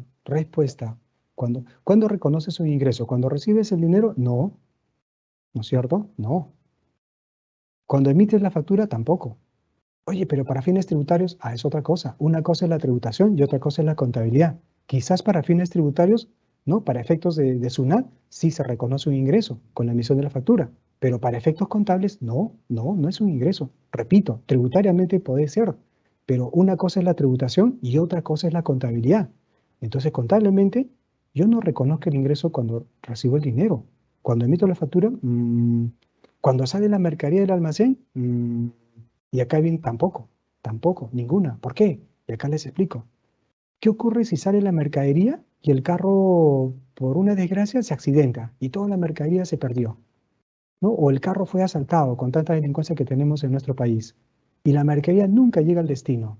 ¿O qué pasaría si esta mercadería luego no es la que el laboratorio ha pedido? La mercadería es distinta a lo que dice el contrato. Entonces no estamos cumpliendo con lo que dice un contrato. Por lo tanto, el proveedor nunca va a estar de acuerdo. Y así que si él me dejó su dinero, yo sigo teniendo una obligación. Si he facturado, repito, la factura para fines tributarios puede ser un ingreso, pero la factura no es un determinante para el tema contable, ¿no? Más allá tengo que ver qué dice la norma internacional. ¿Qué dice la norma internacional? Entonces, ¿cuándo se reconoce un ingreso? Por la venta de bienes. ¿Cuándo debo reconocer? Y la respuesta, ojo, en las tres alternativas yo diría ninguna. Ninguna. Porque la norma internacional me obliga, me exige que cumpla estas condiciones. Párrafo 28. Párrafo 28 de la NIC SP9 dice lo siguiente. Venta de bienes deben ser reconocidos cuando se cumplan todas y cada una de las siguientes condiciones. Ojo, en la venta de bienes, esto ya no es servicios. Número 1, dice todas y cada una, es decir, todas son concurrentes. No es que solamente puedo cumplir una, no. Todas y cada una de las siguientes condiciones. Número 1, la entidad, es decir, en este caso el hospital, ha transferido al comprador los riesgos y ventajas. En este caso, volviendo a la pregunta, ¿el hospital ya transfirió los riesgos y ventajas a este laboratorio? Para empezar, ni siquiera lo ha recibido. Solo recibió el dinero, emitió la factura y emitió la mercadería, el despacho de sus almacenes. Es decir, ni siquiera ha transferido nada todavía. Entonces no cumple. 2. La entidad no conserva para sí ninguna implicación en la gestión de los bienes vendidos, ni retiene el control sobre los mismos. No conserva para sí ninguna implicación. Mire, mientras no haya entregado la mercadería, como que todavía el peso está en el hospital, ¿no? El otro puede reclamar tranquilamente, todavía no me entregaste. ¿Por qué esto das por cancelado esta transacción? Yo te exijo, es más, puedo hasta denunciar, ¿no? Por incumplimiento y se aplica una serie de penalidades según los términos contractuales. Tercero, el importe de los ingresos puede ser medido con fiabilidad. Bueno, esto quizás se cumple, ¿no? Hemos hecho un acuerdo, cuesta 1 millón de soles la mercadería. Cuarto, es probable que la entidad reciba los beneficios económicos o potencial de servicio. Bueno, también hay probabilidad. Y los costos incurridos puedan ser medidos con fiabilidad. Bueno, se cumplen algunos, pero el que no se cumple es el número 1 y 2. ¿No? Esta sobre todo. La entidad no ha transferido al comprador los riesgos y ventajas. ¿Por qué? Como repito, ni siquiera la empresa, este laboratorio, en el ejemplo que les estoy poniendo, el laboratorio ni siquiera ha recibido los bienes, ¿no? Entonces, ¿cómo puedo reconocer el ingreso? Al contrario, todavía tengo un pasivo, tengo una obligación que cumplir. Entonces, esas son las condiciones, señores, respecto a la forma como debemos reconocer los ingresos cuando se trata de venta de bienes. Ahora, ¿qué más dice? ¿No? El párrafo 29 de la misma ley dice, en la mayoría de los casos, la transferencia de los riesgos y ventajas de la propiedad coincide con la transferencia de la titularidad legal o el traspaso de la posesión al comprador. Bueno, ahí dice coincide, ¿no? En algunos casos coincide, claro, porque podría ser que hoy día mismo yo recibí el dinero, hoy emito la factura y hoy día te entrego la mercadería y hoy día tú me das la conformidad. Ah, si eso fuera así, ah, perfecto, entonces yo reconozco el ingreso, porque ya te di los riesgos y ventajas, ¿no? Eso es así. Es como, por ejemplo, miren amigos, es como, por ejemplo, ¿no? Un caso personal, ¿no? Seguramente esto les ha pasado. ¿Qué pasa cuando usted compra un activo que tarda en entregársele, ¿no? Ejemplo, un carro, ¿no? Usted va a una tienda de vehículos, quiere comprar un carro. Esto va y la empresa le dice, oiga señor, tiene que pagar el precio total del vehículo. ¿Cuánto cuesta? Ejemplo, digamos $12,000, ya ejemplo. Entonces la firma te exige que tú canceles. Muy bien, dices, correcto, ya tengo un préstamo, tengo un ahorro, ¿no? Voy y cancelo esa compra. Pago los $10,000. La pregunta, ¿ya es un ingreso para esta entidad que vende carros? ¿Ya es un ingreso? Y muchos dirán, sí, porque está en el registro de ventas, porque tenemos un aplicativo que automáticamente reconoce el ingreso. Bueno, repito, eso será para temas tributarios, pero la entidad debe reconocer un ingreso y si nos preguntamos en NICS, diríamos, ¿la entidad ya transfirió al comprador el carro? ¿Ya transfirió los riesgos y ventajas? No, ha recibido un adelanto. Entonces no puede ser un ingreso. Es más, me dice, señor, usted venga en 25 días. El 1 de diciembre usted viene por sus llaves y le vamos a entregar su carro. Entonces el bien no se ha dado. Todavía no me han transferido ningún riesgo. Lo que yo he hecho es darle un anticipo, un adelanto. Entonces la empresa no tiene por qué reconocer ese ingreso. Ahora, el día que me citan, yo voy y digo, señores, he venido a recoger mi carro. Y la empresa me dice, ¿sabe qué, señor? Carambas, hemos tenido problemas en aduanas, nos ha informado que su vehículo tiene desperfectos. ¿Cómo? Entonces tampoco, no reconocen, más bien sigue teniendo la obligación de entregarme el vehículo. Sigue siendo un adelanto. Es más, yo me molesto y digo, señores, devuélvanme mi plata. ¿Y por qué hemos quedado por hoy día? Ustedes me dicen que tiene un desperfecto y eso va a tomarse un tiempo. Solicito que me devuelvan el dinero, ¿no? Si no, voy a Indecopy. Voy a hacer mi reclamo, mi abogado, ¿no? Mi abogada. No vamos a pensar en nuestra abogada Silvia, por ejemplo, ¿no? Vamos a pensar en mi abogada para que me defienda. Entonces, así sería, ¿no? Entonces la entidad no ha transferido riesgos. Ahora, ¿qué distinto fuera el día que usted va señor, tome sus llaves, a ver, suba a su carro, prenda el motor, a ver, los parabrisas, los retrovisores, los neumáticos, ¿todo está conforme? La radio, revisemos, muy bien, los asientos, usted está súper feliz, llévese su carro, firme acá señora, firme acá, el acta, ¿no?, de entrega es conforme, muy bien. Que usted salga y algo le pasa, usted es un mal conductor y chocó, le chocaron para mala suerte, ese es su problema. Pero la entidad ya te transfirió los riesgos, ya te transfirió las ventajas. Es más, tú aceptaste, firmaste. Entonces, en ese momento la entidad reconoce el ingreso. Eso es lo que te dice la NICS cuando se hace la transferencia de riesgos y ventajas al comprador. Muy bien, ahora, ¿qué pasa? Miren, por ejemplo, ¿qué pasa cuando en este tema de la venta de bienes, ¿no? Seguramente pienso en los hospitales que realizan esto, ¿no? Que no tenemos mucha casuística de esto en el sector público, ¿no? Por ahí de repente los hospitales. Si la entidad retiene, dice, de forma significativa los riesgos, ¿no?, de la propiedad, dice, retiene de forma significativa. Entonces la transacción, si la entidad retiene de forma significativa riesgos de la propiedad, la transacción no será una venta, no será una venta y por tanto no se reconocerán los ingresos. ¿Y por qué se da esa significancia de retención? Seguramente por funcionamiento insatisfactorio de los bienes, por naturalezas contingentes o bienes que, por ejemplo, se venden junto con la instalación. No puede ser que una entidad venda activos, lo cual es bien difícil en el sector público. Imagínese un hospital que venda esos equipos de rayos X, por ejemplo, ¿no? Y que incluya la instalación. Es bien raro, pues, pero si eso fuera el caso, entonces tú vendes el bien, pero no reconoces el ingreso mientras no has instalado. Es lo que te dice, ¿no? Entonces tú sigues reteniendo tanto, ¿cómo se llama? Tú retienes ¿cómo se llama esta palabrita? Los riesgos y ventajas. Entonces, como tú estás reteniendo esos riesgos en forma significante, no reconoces un ingreso. A eso se refiere. Pero, ¿qué pasa cuando son riesgos insignificantes, ¿no? O sea, algo pequeño. Dice, si una entidad conserva solo una parte insignificante de los riesgos derivados de la propiedad, la transacción es una venta y por tanto sí procede a reconocerse los ingresos, no pequeños, pues por ejemplo, no sé, por ejemplo, estoy vendiendo 1000 cajas de medicina, ¿no? Y ya te entregué 999 y una cajita, la más pequeñita, se queda acá. Entonces ya te transferió el 99%, así que ya reconozco como ingreso, no es algo pequeño.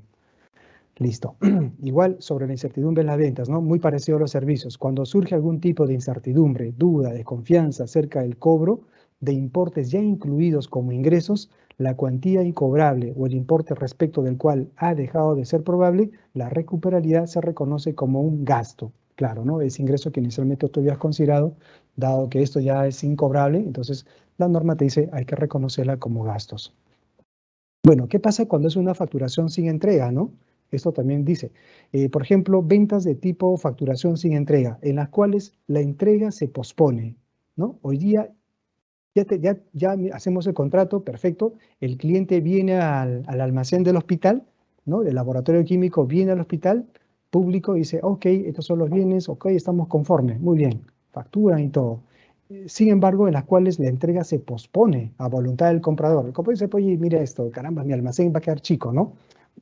Tengo por favor 2 días, ¿no? 2 días, pero ojo, en este caso, el comprador ya está de acuerdo.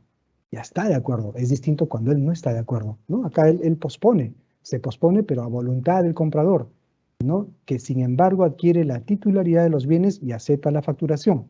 Es decir, los ingresos se reconocen cuando el comprador adquiere la titularidad siempre que es probable que se efectúe la entrega, ¿no? Es más, ya hay una conformidad. La partida está disponible, están tus bienes, tú llévatelos, ¿no? Que me digas que se quede 1 o 2 días ya es un tema, pero si algo pasa tú te responsabilizas.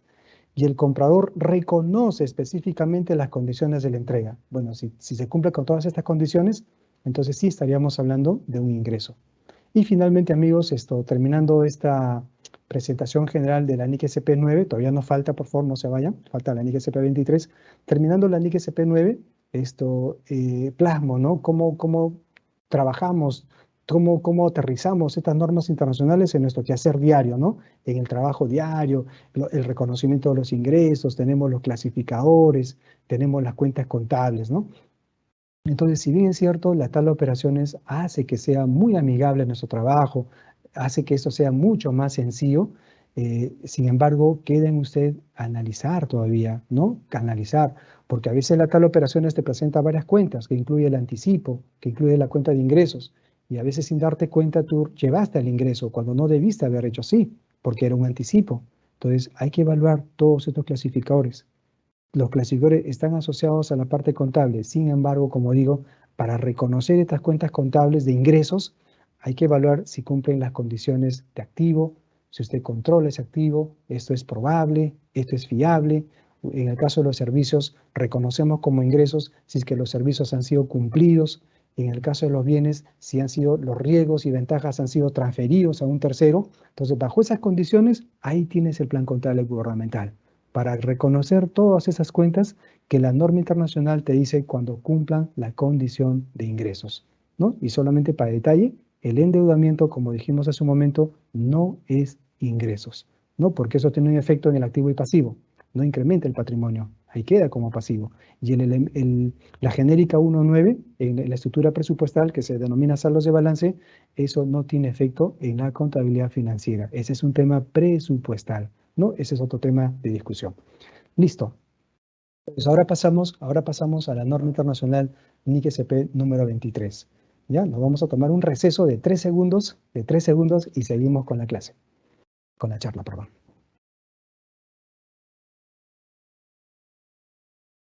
Listo. Vamos a revisar la NIC-SP 23, ingresos de transacciones sin contraprestación.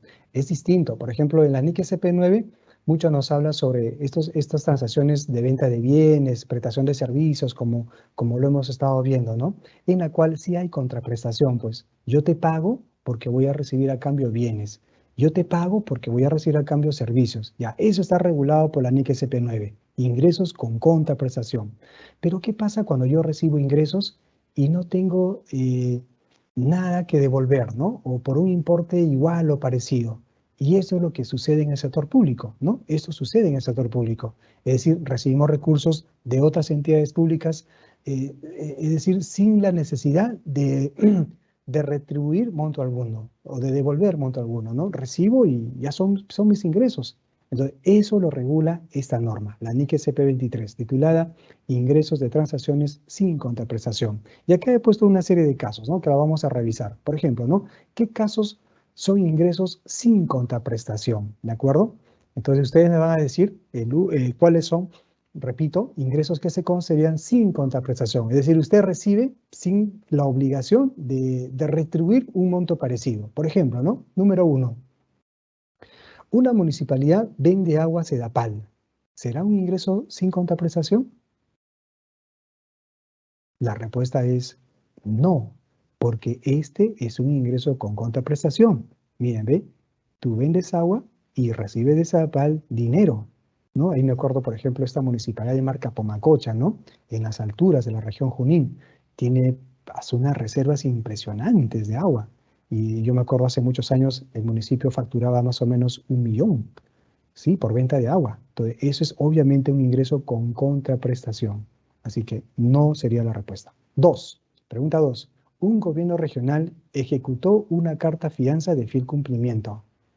Un gobierno regional ejecutó una carta fianza de fiel cumplimiento. Más allá de lo que te dicen las normas de contrataciones, obviamente teniendo en cuenta esas normas, pero se llegó a este punto, ¿no? Que la región ejecutó una carta fianza. ¿Será un ingreso sin contraprestación? Este es un tipo de multas, por ejemplo, ¿no? Este es un tipo de, claro, yo ejecuto porque has incumplido. Entonces, como tengo tu garantía, tengo tu carta fianza, la voy a ejecutar. Ya, esto sí es un ingreso sin contraprestación. Porque tú ejecutas la multa, no tienes nada a cambio que devolver, ¿no? Así es.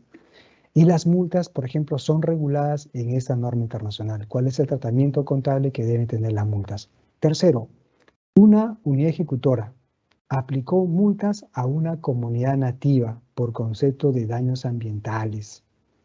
Este es otro tema, ¿no? Una ejecutora, por ejemplo, el Ministerio de Ambiente, ¿no? Aplica multas a una comunidad nativa por concepto de daños ambientales. ¿Debería ser un ingreso sin contraprestación?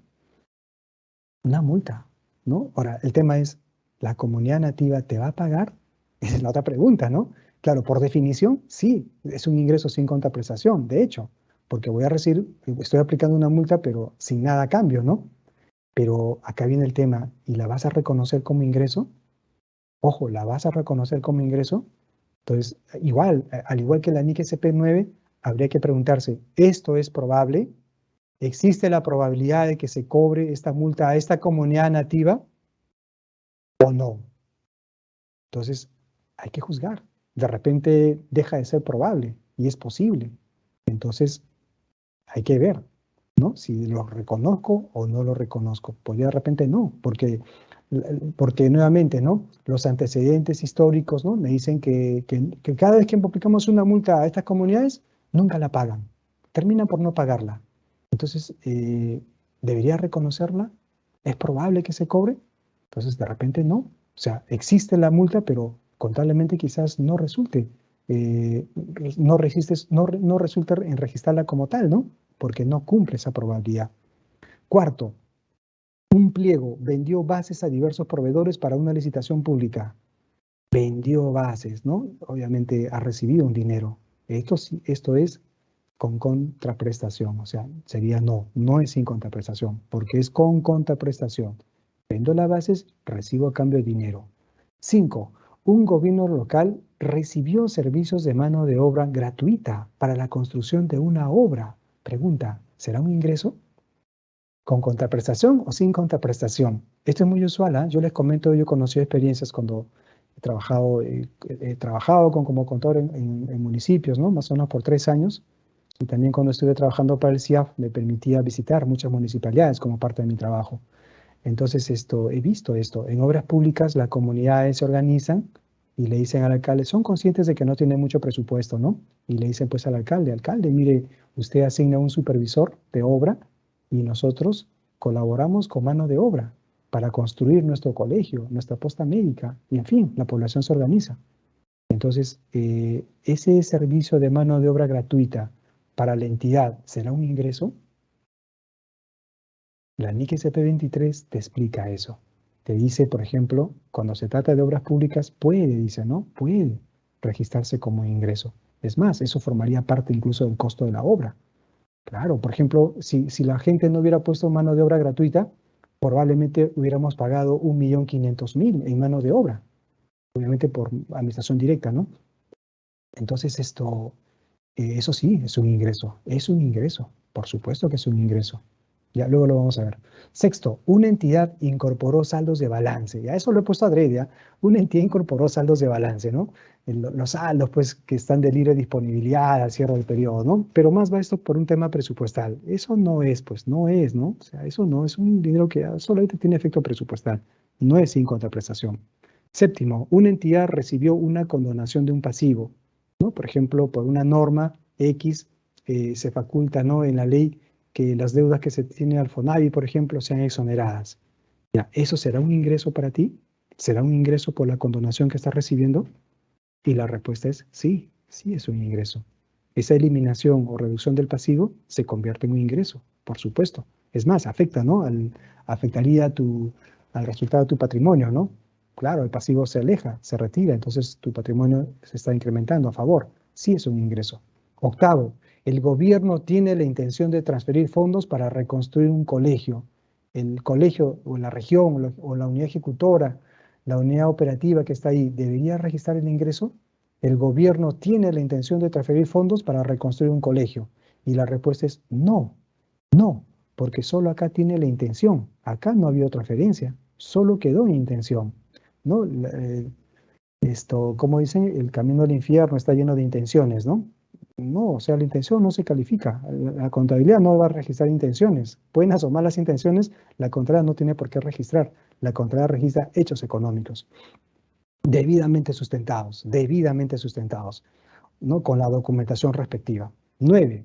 Una universidad cobra pensiones de enseñanza en forma anticipada. ¿Será un ingreso sin contraprestación? Justamente tocábamos en el tema anterior, ¿no? La respuesta es no, no, porque esto es obvio que es un ingreso con contraprestación. Yo recibo dinero y a cambio te doy una enseñanza educativa, universitaria, ¿no? Lo que fuera. Muy bien, entonces eso es a modo de ejemplos. Ahora, en el caso de las multas, justamente este tema que hemos visto acá, el gobierno regional ejecutó una carta fianza o aplicó la multa a una comunidad nativa. Por ejemplo, para el reconocimiento de multas hay que tener en cuenta la concepción que da la NIC SP23 te dice lo siguiente, ¿no? Y esto es muy interesante comprender lo que te dice la norma internacional. Si no más recuerdo es el párrafo 88. El párrafo 88 de la NIC SP23 te dice, las multas se reconocen por decisión de un tribunal. Ya, esa palabrita es clave, por decisión de un tribunal. ¿Qué quiere decir? Por, no porque la entidad impone una multa o ejecuta su carta fianza, debería ser reconocida como ingreso. No, falso. Es más, hay casos en los cuales, miren, ¿qué ha pasado, amigos? Por falta de controles internos, esas garantías del 10% que dejan las MIPES, ¿no? Porque ellas no presentan cartas fianzas, como las entidades no la han controlado adecuadamente y como no hacen conciliación bancaria y en fin, se han gastado la plata de la garantía de las MIPES, de los proveedores MIPES. No, se han gastado. Entonces, porque hay una norma, la ley 27.815, que te permite, ¿no?, retenerle el 10%. Ellos no dejan carta fianza. Ok, han retenido, pero ese dinero se lo han gastado. Entonces, eso está mal, o sea, pésimo. Es más, han certificado y todo el proceso presupuestal, ¿no? Pero está mal, o sea, eso nunca fue un ingreso. Eso jamás fue un ingreso. Entonces, lo que dice la definición contable es que las multas se reconocen por decisión de un tribunal. Es decir, nosotros no nos tomamos esa atribución de decir, sí, ya es un ingreso. Te ejecuto la carta fianza de fiel cumplimiento, de adelanto, de prestaciones accesorias, lo que fuera, y ya es un ingreso. No. ¿Por qué? Porque eso yo no lo decido, lo decide un tribunal. ¿Y saben por qué? Porque ese contratista o ese proveedor tiene el derecho de reclamar. Si no está de acuerdo con la ejecución, puede reclamar en una instancia. Y si en esa instancia el juez o el árbitro decide a favor, funda, ¿no?, su respuesta en el requerimiento del tercero, del contratista o proveedor, usted tiene que devolver la carta fianza, tiene que devolverle, o ese monto que ya se gastó. Por lo tanto, no es un ingreso, ¿cierto? No es un ingreso. Entonces, estas multas que usted aplica, que de repente no tiene la seguridad de que todavía sean ingresos y que por lo tanto no están disponibles para la entidad, fíjense que dice, acá sí quiero considerar lo que dice la directiva 03, ¿no?, 2022, la directiva de cierre contable, vigente hasta ahora, ¿no? Por lo menos hasta el día 10 de noviembre está vigente. Dice lo siguiente, ¿no? Las multas que no cumplan estos criterios de reconocimiento deben ser controlados en cuentas de orden y evaluadas con regularidad. Yo recuerdo que las directivas anteriores a estas decía incluso deberían ser evaluadas cada trimestre, ¿no? Pero hoy en día te dicen, mira, evalúa con regularidad para determinar cuándo los requisitos establecidos son satisfechos. Entonces te está diciendo eso, no lo reconozcas como ingresos todavía. Esas multas que no cumplen las condiciones para ser reconocidos como tales. No, es obvio, la NIC no te va a hablar de cuentas de orden, pero igual quiero enmarcarla la NIC con lo que dice nuestra directiva interna, ¿no? De tal manera que las multas que todavía no están debidamente consentidas, firmes, ¿no?, con sentencia, tú no puedes tomarte la atribución de reconocerla como ingreso. En eso creo que hemos mejorado. ¿Por qué? Porque también hay normas de presupuesto público que te dicen, oye, las multas reconócela cuando estas están debidamente consentidas, dice, ¿no? Es decir, cuando el contratista, el tercero, no tenga más recursos ni en la vía administrativa, ni civil, ni penal para hacer más reclamaciones. Es decir, está en sentencia en cosa juzgada. Así que ahí sí reconoces el ingreso. Pero mientras tanto, ahí tienes las cuentas de orden, ¿de acuerdo? Incluso les digo, ¿no?, nota contable en el CIAF 140.047. Ya esa te va a permitir registrar las cuentas de orden. Otro ejemplo, en estas transferencias, ¿ya? Otro ejemplo.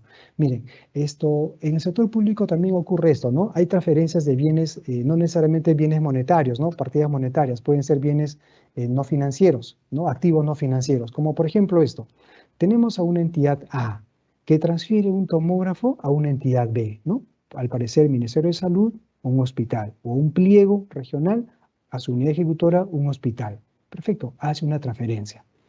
Recordemos que el término correcto, incluso desde el punto de vista de la Dirección General de Abastecimientos, este es el término, ¿no? Transferencia. Muy bien.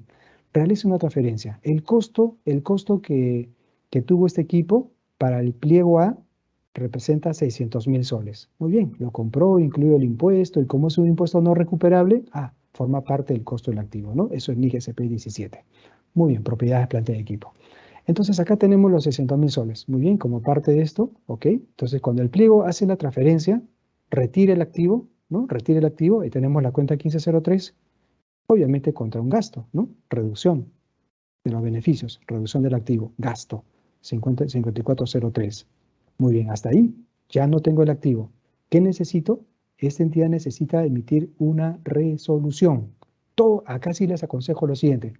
La primera diapositiva que he presentado hoy día, les decía, el registro contable necesita la documentación correspondiente. Ya, la documentación correspondiente no te va a decir contabilidad pública. Eso te lo dice la DGA. ¿Y cuál es la documentación en este caso? Te dice una resolución, un acta de entrega-recepción.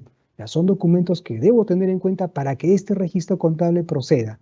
Si no hay esos documentos, no debería haber registro. No, pero ya le entregaron. Ojo con eso. No, ojo con la legalidad también. Ya, la esencia económica debidamente sustentada. El fondo sobre la forma, pero debidamente sustentada. Ese es el tema, el sector público. Al final, un juicio, ¿por qué actuaste esto, no? ¿Por qué hiciste eso? Si la norma te dice esto, te ganas un problema. Entonces, amigos, sería un gasto, ¿no? Por lo tanto, la entidad B que recibe, ¿no? Igual, él recibe debidamente. A mí, ¿sabes? Les comento un caso. Recuerdo un caso que nos llevó a una consulta, era que la entidad tenía la resolución y el pliego A ya había hecho su nota contable, porque tenía la resolución. Pero ¿qué ocurría en el caso? Es que B nunca había recibido. B no había recibido. Entonces el contador del pliego A le decía a B, oye, ya pues, no tienes que registrarlo porque la operación recíproca no va a cuadrar. Así que le obligaba. Pero B le decía, ¿pero qué voy a registrar si si no hemos recibido nada? No hemos recibido nada. ¿Por qué tengo que registrar? Y ya insistía diciéndole, oye, pero tenemos la resolución. Pero tampoco se trata solo de eso, ¿no? Tiene que haber el acto. O sea, está bien la resolución, pero igual tiene que haber un acta de entrega-recepción, independientemente de la resolución que aprueba la transferencia, sino cómo B constata que ha recibido. ¿Cierto? Entonces tiene que haber un acta de recepción más la resolución, entonces B procede con el registro contable, ¿no? Ahora sí, 1503 contó un ingreso. Y ustedes saben que para efectos de la cuenta general, este gasto con este ingreso, ¿no? Se elimina porque es recíproca. Al final, ¿qué pasó con el activo? Ya no lo tiene A, ahora lo tiene B. Y esto debe estar en la cuenta general. Muy bien. Pero ¿qué más? B no solamente recibe el activo, sino que B hace gastos de instalación, ¿no? Contrata pues esto a un especialista, ¿no? Va a pagar los honorarios por 20.000 soles para que pueda instalarse ese activo. Entonces la pregunta es, ya, esto ya está contabilizado, tengo las resoluciones, tengo las actas, muy bien. Ahora, ¿cómo contabilizo esto? ¿Cómo contabilizo la instalación? Y acá miren el siguiente criterio, seguramente, y quiero hablar por presupuesto, ¿no? Seguramente el presupuesto va a utilizar una genérica 2.3, bienes y servicios. Pero si el jefe de presupuesto es contador, y en base a NICS seguramente va a usar una 2.6. Bueno, ¿por qué les digo? ¿Por qué les digo? Quizás para presupuesto sea 2.3, bienes y servicios, pero basada en normas internacionales, incluso esto recurro a otra NIC, a la NIC SP17, ¿no? Los gastos de instalación para que este activo quede en condiciones de ser usado son reconocidos como parte del costo del activo. Es decir, finalmente para B, este equipo valorizado en 600.000 soles no solamente va a ser registrado en los importes en libros por este monto, sino más los 20.000 soles. 600 más 20, que es por la instalación, finalmente va a registrar 620.000 soles como parte del valor del costo. Así, ¿dónde dice eso? Justamente el párrafo 13 dice, los costos de entrega e instalación se incluyen en el importe reconocido como un activo de acuerdo con la NIC SP17. ¿Quién invoca esta NIC 17? El párrafo 13 de la NIC SP23. ¿Ya? Eso como ejemplo. Pero acá sí hay una... Este es NIC 23. Esta de acá es otra NIC 17. Pero esta de acá, esta transferencia, sin esto contraprestación, esto es NIC SP23. ¿De acuerdo? Sigamos. Ahora, ¿qué más me dice la norma internacional? Y acá viene otro aspecto, ¿no? Las estipulaciones que son los contratos, ¿no? Que son los acuerdos establecidos, ¿no? A eso se refiere cuando la NIC habla de estipulaciones. En resumen, la norma internacional me presenta dos tipos de estipulaciones, ¿no? Las que son con condiciones o las restricciones o también conocidas como sin condición. Entonces tengo estipulaciones con condición o vamos a llamarle sin condición entre comillas, pero el nombre correcto es restricción. ¿Ya? ¿Qué significa? Cuando una entidad A transfiere recursos a una entidad B, ojo, si es si es una estipulación bajo condición, va a existir esto, obligación de rendimiento y obligación de devolución. Es decir, seguramente le va a exigir, oye, ya te di tantos millones, ríndeme, preséntame rendiciones. Y si tú no cumples con lo que hemos acordado, entonces tú tienes la obligación de devolver. Ojo, tú tienes la obligación de devolver. Esa es una condición. Entonces, el que recibe no lo contabiliza como ingresos, va a contabilizar como un pasivo, porque tiene obligación de devolución, un pasivo. En cambio, si es una estipulación con restricción, es decir, le dice a B, toma, te doy 1 millón de soles, ¿no? Para que puedas mejorar pistas y veredas, y bueno, yo no te voy a exigir nada, no tengo el poder de exigencia. Entonces, eso es una restricción. ¿Existe obligación de rendimiento? Sí, posiblemente, pero no existe la obligación de devolución. Esa es la diferencia. Eso es según el párrafo 15 de la norma internacional número 23. Ya, ahora, dentro de estas condiciones, como he dicho, ¿no? La estipulación con condiciones, justamente acá, requiere que la entidad consuma los beneficios económicos o el potencial de servicios futuros del activo como se especifica, o devolverlos, ¿ya? O sea, el párrafo 17 sigue reforzando ese concepto, ¿no? Cuando es una estipulación o con una condición, tú tienes la obligación de rendimiento y la obligación de devolverme, ¿no? Ejemplo, ¿no? Acá digo, miren, sobre el párrafo 17, por tanto, cuando una receptora reconoce inicialmente un activo sujeto a condición, la receptora también incurre en un pasivo. Es lo que dice la norma internacional. Entonces, si es una transferencia con condición, por ejemplo, estoy recibiendo dinero, ok, caja, muy bien, contra un pasivo. Contra un pasivo. Ese es el registro correcto. No es ingreso todavía. ¿Qué va a pasar? ¿Qué va a suceder si usted considera como ingreso? Lo de siempre, ¿no? Viene una auditoría y le va a observar.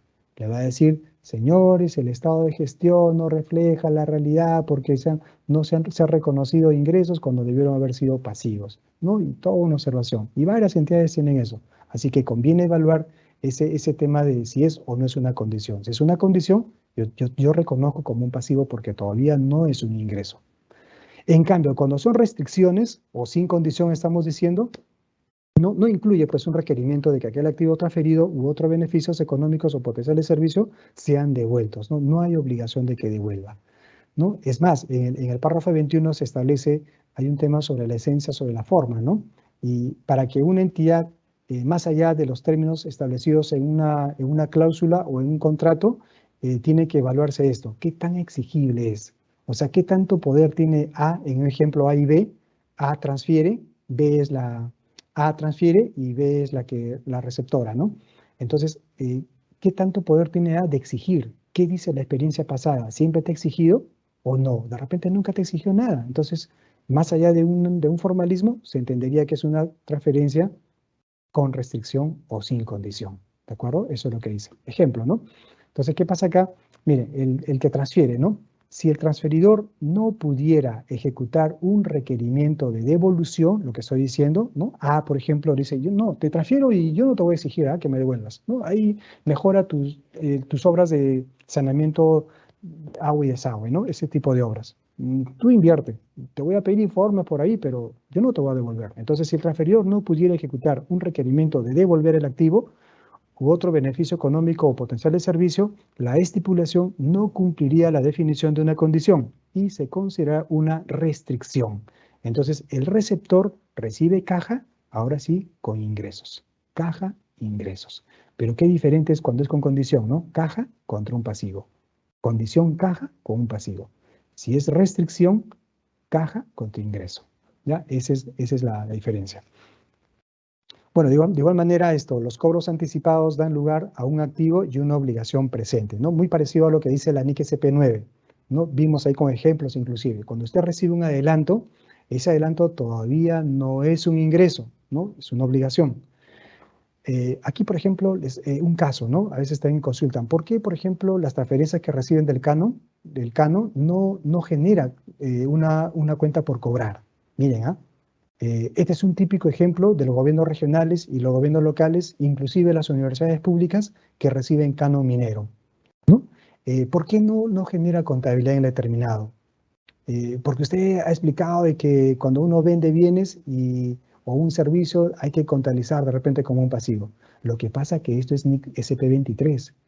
La transferencia que hace el Tesoro Público a favor de una entidad es una transacción con contraprestación o sin contraprestación. Yo diría la última, sin contraprestación. ¿O el Tesoro Público te pide que le devuelvas? ¿El Tesoro Público te pide que le devuelvas algo con un monto parecido? No, te transfiere el fondo común, el canon, cualquier otro fondo, ¿no?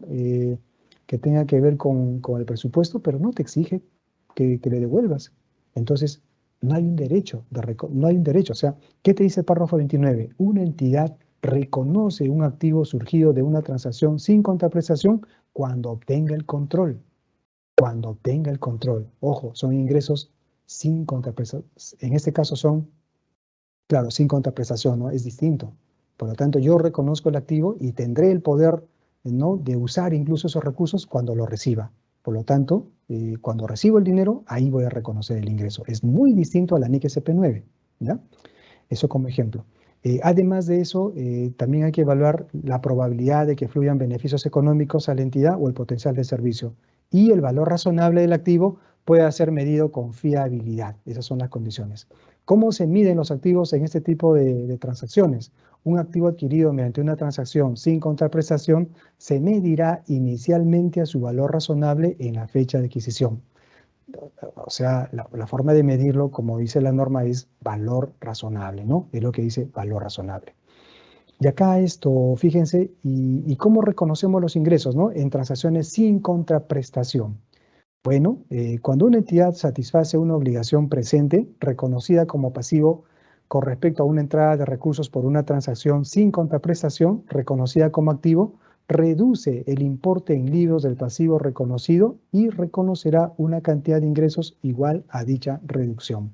Claro, por ejemplo, teníamos un ingreso, como os digo, con condición, ¿no? Con condición. Entonces, para mí era un pasivo, ¿cierto? Pero en la medida que voy cumpliendo, entonces ese pasivo se va cancelando y reconozco el ingreso, tal como está acá, ¿ya? Incluso la nota contable que usted va a registrar en el CIAF. Bueno, hablando de las transferencias, ¿qué nos dice la NIC SP23, ¿no? ¿Cómo conceptúa una transferencia? Dice lo siguiente: una entidad reconocerá un activo en relación con transferencias cuando los recursos transferidos, ojo, cumplan la definición de un activo. Hay que tener en cuenta eso, ¿no? Estoy frente a un activo, es decir, controlo el recurso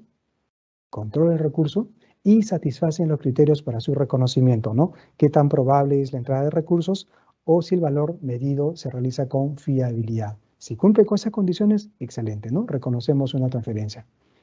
Además, la medición de los activos transferidos se miden por el valor razonable, ¿no? Todo el valor razonable. ¿Y cuáles son las transferencias a las cuales menciona esta norma internacional? Por ejemplo, existen transferencias, las subvenciones, condonaciones de deuda, ¿no?, que están referidos en estos párrafos, las multas, los legados, los regalos, las donaciones, los bienes y servicios en especie. Ya, todos estos son transferencias, ¿no? Se reconocen como transferencias.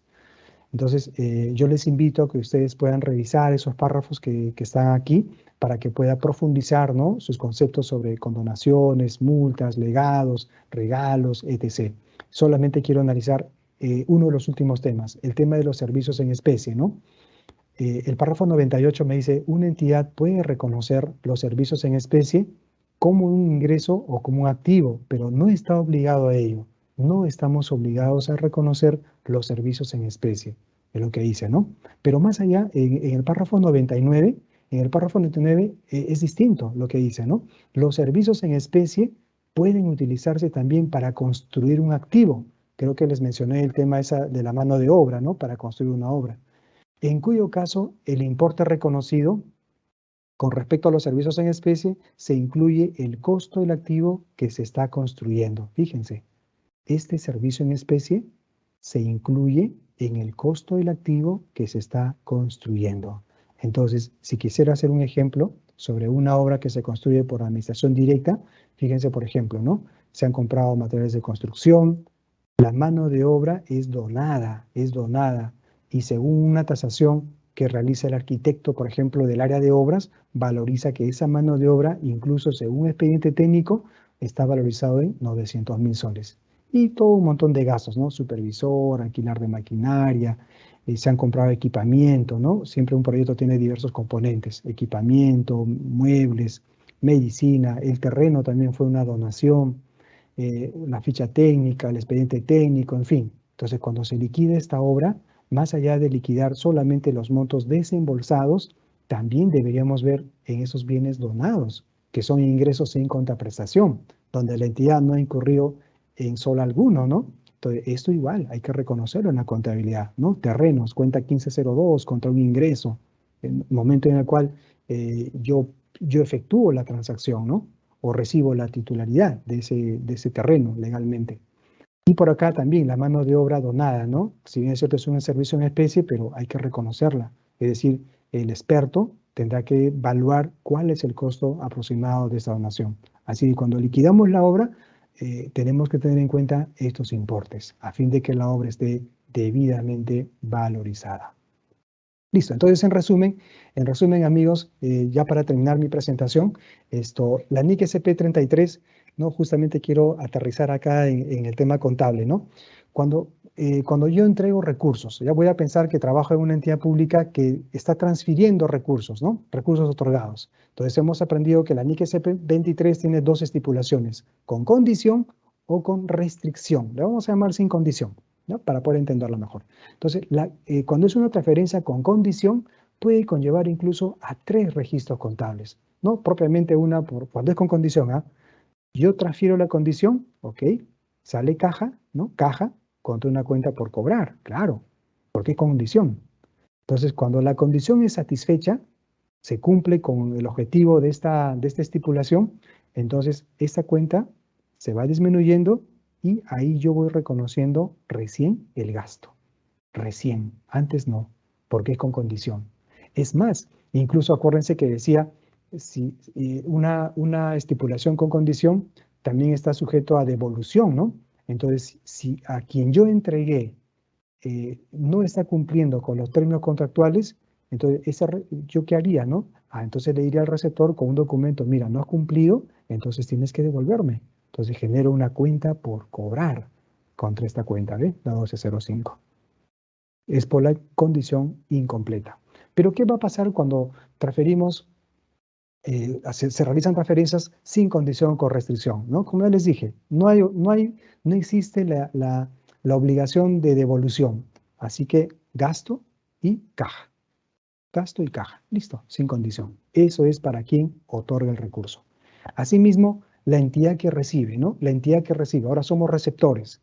Igual, ¿no? Con condición y sin condición. Obviamente, si hay condición, también habrá 3 registros, ¿no? Cuando es con condición y yo soy el receptor, recibo caja, pero no es un ingreso todavía, es un pasivo. Es un pasivo.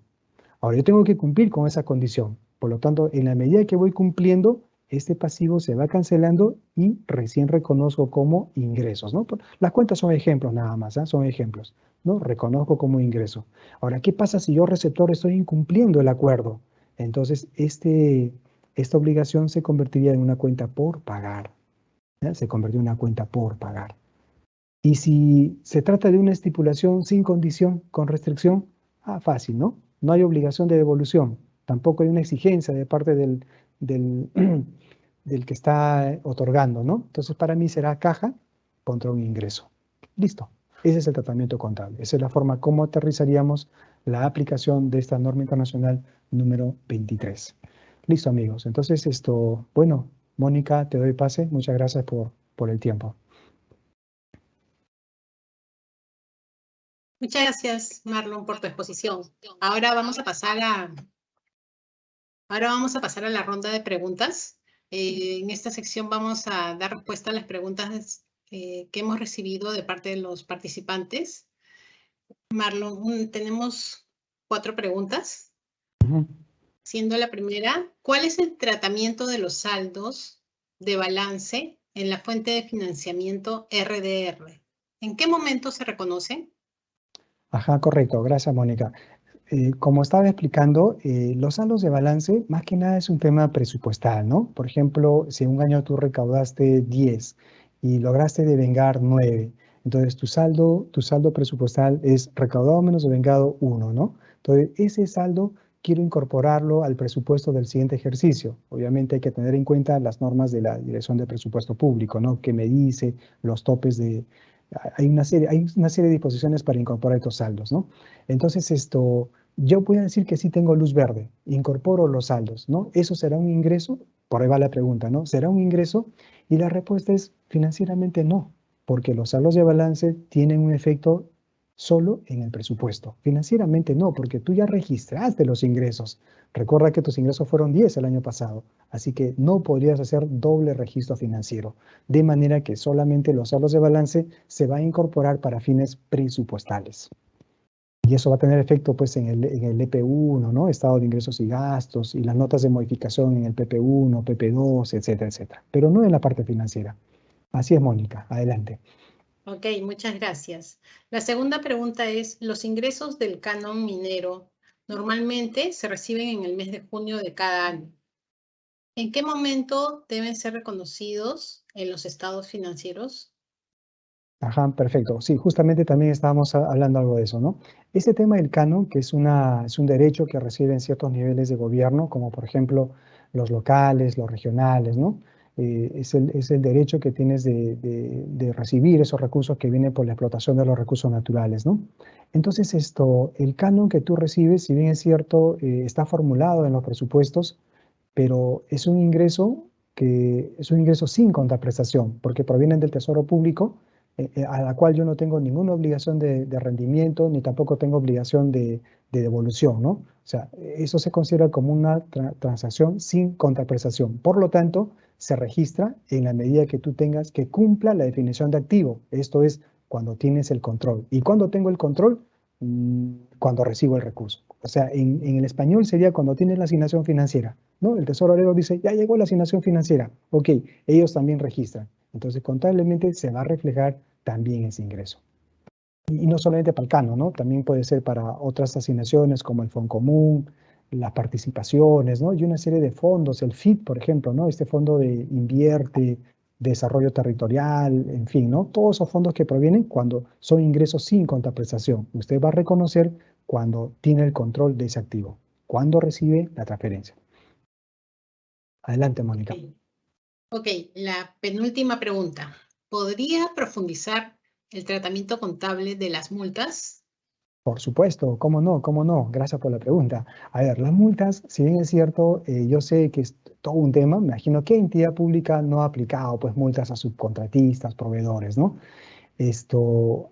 Obviamente, el tratamiento contable tiene que ver también con la forma cómo está establecido legalmente el tratamiento de las multas. Por ejemplo, se me ocurre, ¿no?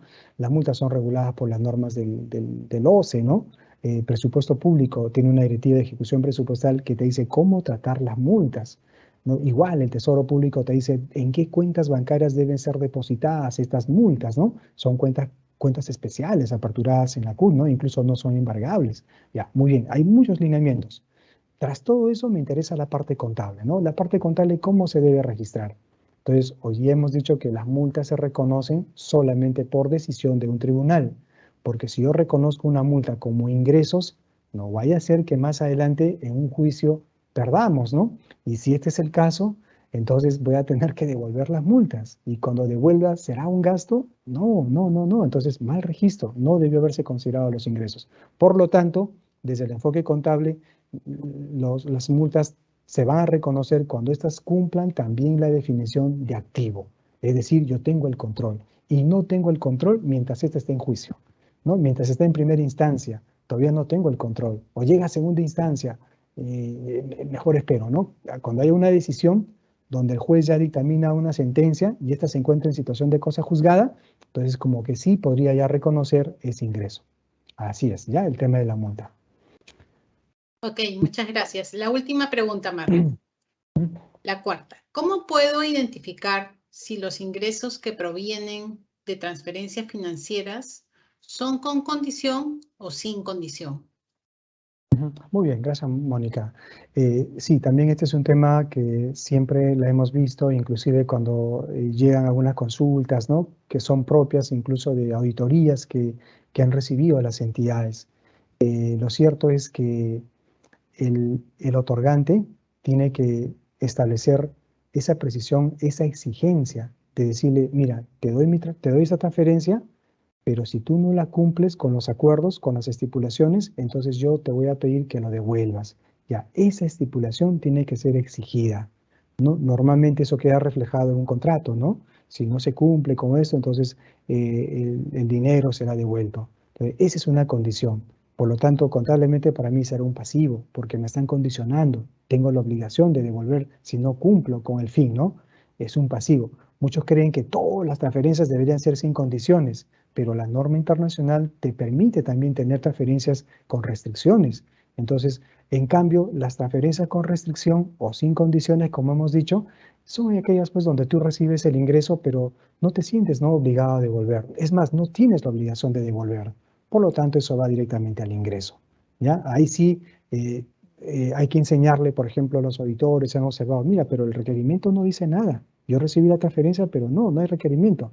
Y la experiencia pasada también me dice que nunca, por ejemplo, el Ministerio de Vivienda o el MTC nunca requirió la devolución. Entonces, tengo experiencia pasada, tengo como evidencia. Además, A, que me transfiere, no tiene ese poder de hacer exigible esta devolución, de hacerlo exigible, ¿no? Entonces ya voy ganando. Entonces, es una transferencia sin condición. Inclusive la norma te dice, puede estar incluso en el contrato, ¿no? Se requería la devolución, pero si la esencia te dice, no te dice que no es la esencia la forma de eso que dice el ANIC 1, ¿eh?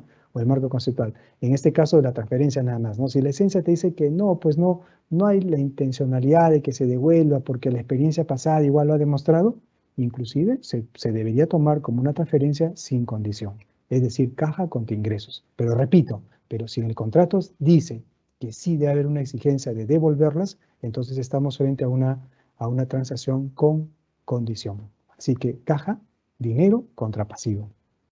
Listo, Mónica. Gracias. Muchas gracias, Marlon, por tu exposición, por las respuestas a las preguntas. Asimismo, agradecemos a todas y todos los participantes por habernos acompañado en esta conferencia de ingresos de transacciones con y sin contraprestación, organizada por el Ministerio de Economía y Finanzas. Asimismo, hacerles recordar que la próxima conferencia se va a realizar el día miércoles 16 de noviembre, de 3 a 5 de la tarde, y el tema a tratar será estimaciones por provisiones, por litigios, pasivos y activos contingentes. Y por último, informarles que el video de estas conferencias será publicado en el canal de YouTube del Ministerio de Economía y Finanzas para que pueda ser compartido y visualizado cuando ustedes lo consideren. Muy buenas tardes y hasta el próximo miércoles.